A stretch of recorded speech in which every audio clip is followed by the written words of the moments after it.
This is WKYT This Morning. It's Friday. Good morning from WKYT. I'm Bill Bryant. And I'm Rebecca Smith. Hope your morning's off to a great start. It is Friday the 13th. We're still going to make it lucky, Yeah. right? Now at 6:30, it has been an emotional week for law enforcement here in Kentucky. Later today, a Nicholasville paramedic will be laid to rest. Some scary moments for a man in Lexington early this morning after someone shot into his car as he was driving. We'll have more on that in a live report. And a scam alert to warn you about this morning. Be careful before taking part in any gift exchanges that you may have seen on Facebook. Now starting to see that twilight over in far eastern Kentucky. Temperatures are there in the 40s for the most part. A couple of 30s sprinkled in here and there. It's a chilly start, and as we hit the afternoon, we'll finish off right there in the lower 50s. But gusty winds make it feel much colder, and it is much colder for the weekend. Guys, I'll have that coming up in a few minutes. All right, let's get to the news. It's been a very difficult week, of course, for first responders in Kentucky, and today a funeral will be held for a Nicholasville paramedic who was killed in an accident. Paramedic John Mackey died Monday after he was hit by a car while on the job last week. And his funeral comes, of course, just 2 days after thousands gathered in Richmond to say final goodbyes to Richmond police officer Daniel Ellis. Let's go out to WKYT's Mike Byer joining us live from Nicholasville, where Mackey's funeral is set to begin this afternoon. Mike? Good morning, Bill and Rebecca. Like you said, it has been a very emotional and tough stretch of days here as the community of Nicholasville. Many loved ones will gather here today at Bethel Harvest Church, which is right behind me, as they will say their final goodbye to fallen Jessamine County paramedic Jim Mackey.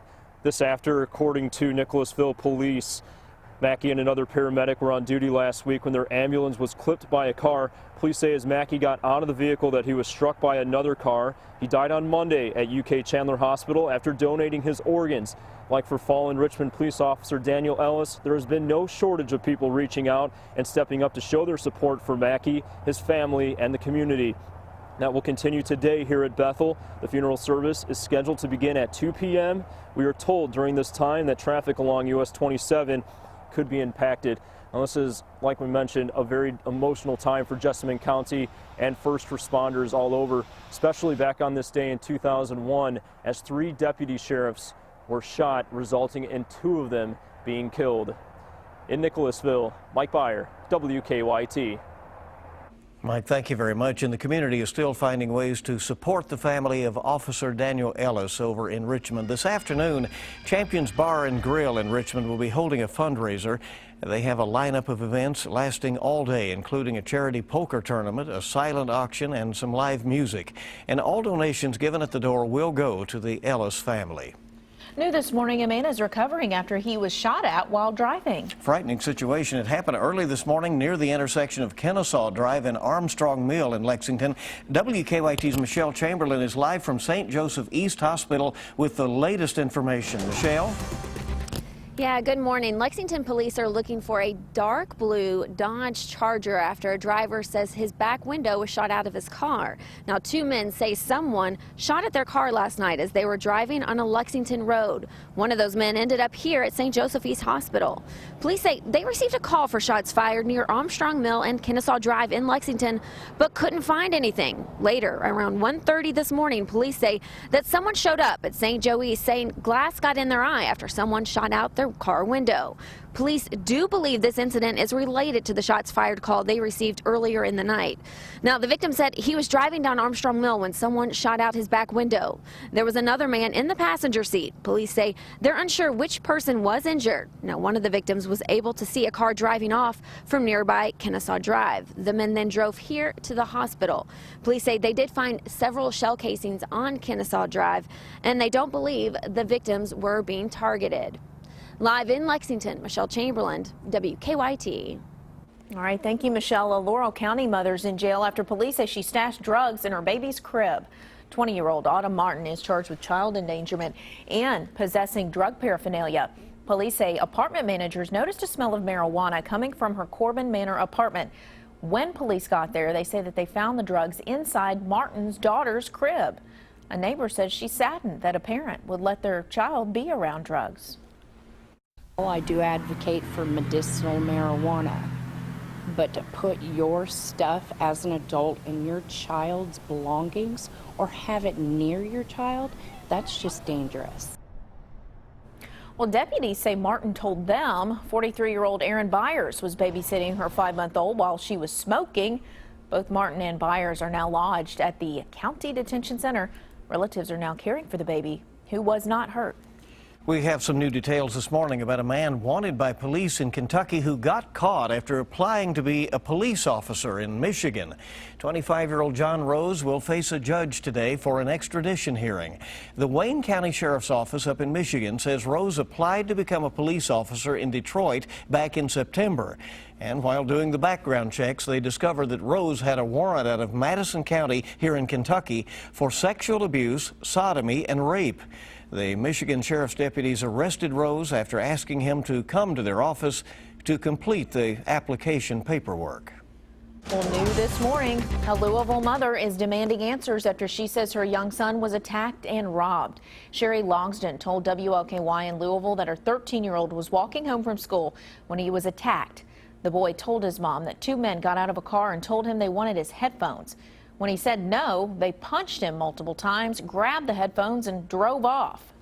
They roughed him up and bruised him and pushed him around, and it was just like, what do you do, you know? How do you help him? You just don't feel safe anymore. And Logsdon says her main concern right now is warning other parents to be on the lookout for these types of crimes. She hopes the attackers are caught soon so her son can feel a little more safe. The time this morning is 6:37 on WKYT, and federal investigators are looking into a rash of laser strikes against planes across the country, including 3 strikes right here in Kentucky. One of them was last night near Frankfort, and another, a Delta plane that was bound for Lexington. It was hit while flying over Danville. Investigators say the plane was bound for Chicago when the laser hit the cockpit. Our very own Officer Don Evans was hit with a laser strike last week. He says most people just do not realize the problems that even a small laser can cause for a pilot.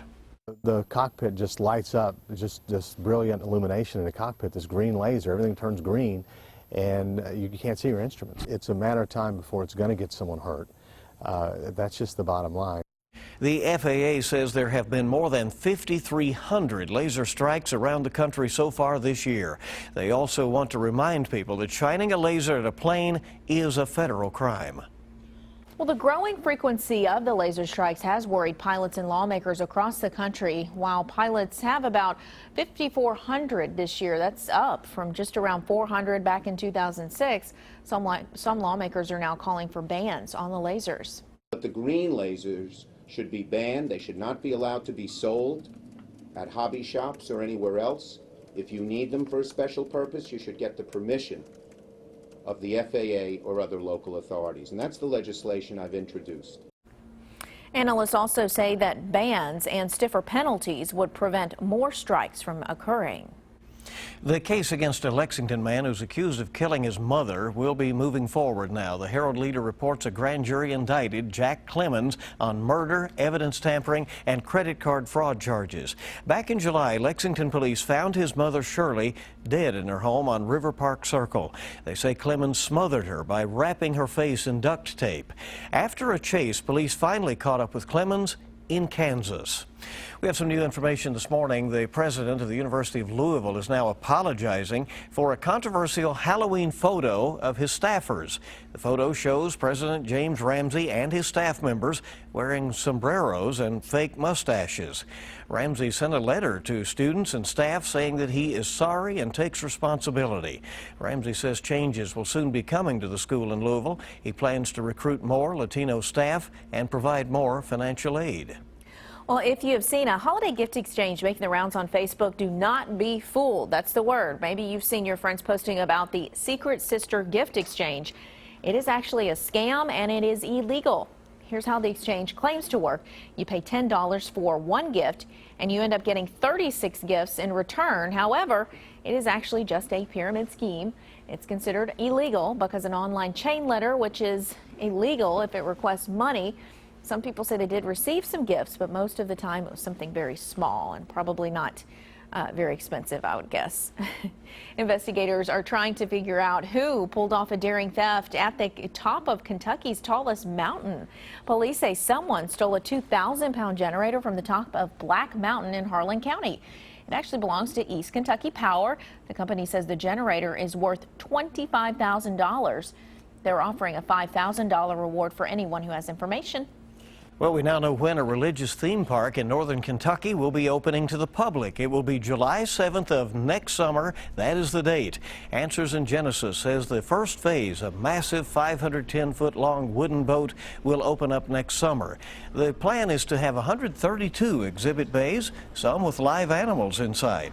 Officials with the park say they expect an economic impact of $4 billion and 20,000 jobs over time. Governor-elect Matt Bevin says if the Commonwealth can legally provide financial incentives to the project, he will support doing so.